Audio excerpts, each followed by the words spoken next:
world-famous sports stars. And I have to name a few. Steve Thomas, the former Leaf from here. Olympic gold medalist Jillian Apps. I think you may have heard of Mitch Marner. Jordan Romano of the Blue Jays. I can't name them all, folks, but there's a couple more who I'm proud to say have become friends of mine. I was lucky enough to play on some very good softball teams based in Markham. And for a couple of years, on one of those teams, we had a bat boy, born and raised right here in Markham. And he went on from there to captain an NHL team and win 2 Stanley Cups. Steven Stamkos.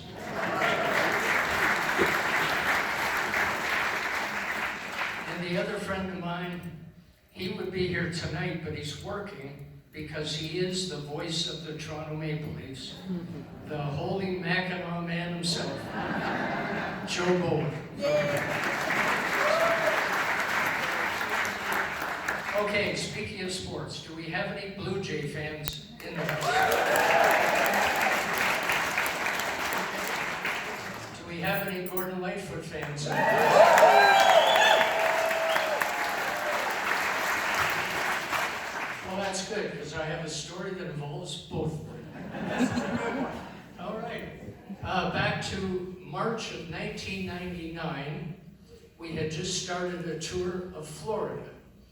And the well-known owner of the New York Yankees, George Steinbrenner, had asked Gordon if he would sing both the national anthems at a spring training game between the Blue Jays and the Yankees. So we all made our way over to Legends Field in Tampa. During the game, we wandered around and got into places we probably shouldn't have. I remember all of us being at one point in the Blue Jays clubhouse.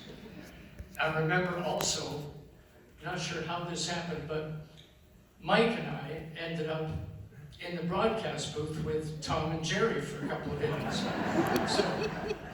And folks, just as a general rule of thumb, it's never a good idea to let musicians roam freely in a public setting with no adult supervision.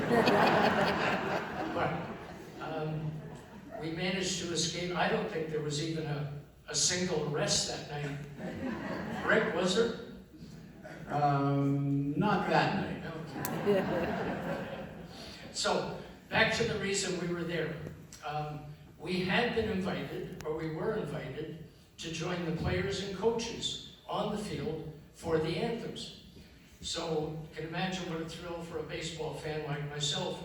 I stood on the third baseline between Buck Martinez and Cito Gaston. Hi, Cito.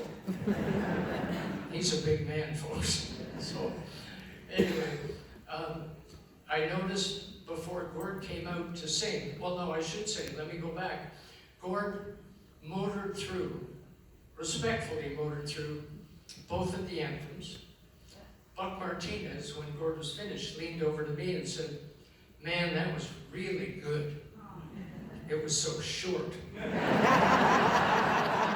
So, before Gord came out, I saw him in the Yankee dugout.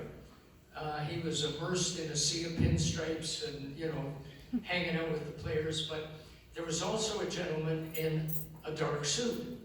And I asked Gord afterward, I said, "Who was the guy in the suit?" And Gord said, "That was one of Steinbrenner's aides.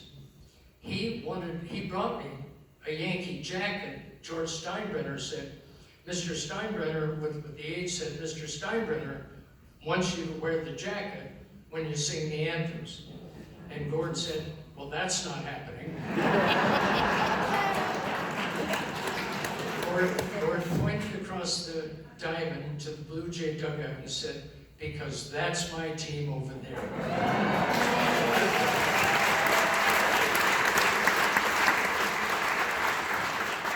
In one fell swoop, Gordon had managed to put himself on a short list of people who had ever said no to George Steinbrenner. he had also showed his support and loyalty to the home team, which Gord did always. And that loyalty, we shared a loyalty. All of us with Gord, we shared that loyalty, and one of the big reasons we're here tonight, folks, is continuing on with that loyalty to Gordon and his great songs. So once again, thank you for helping us do that here tonight. Thank you.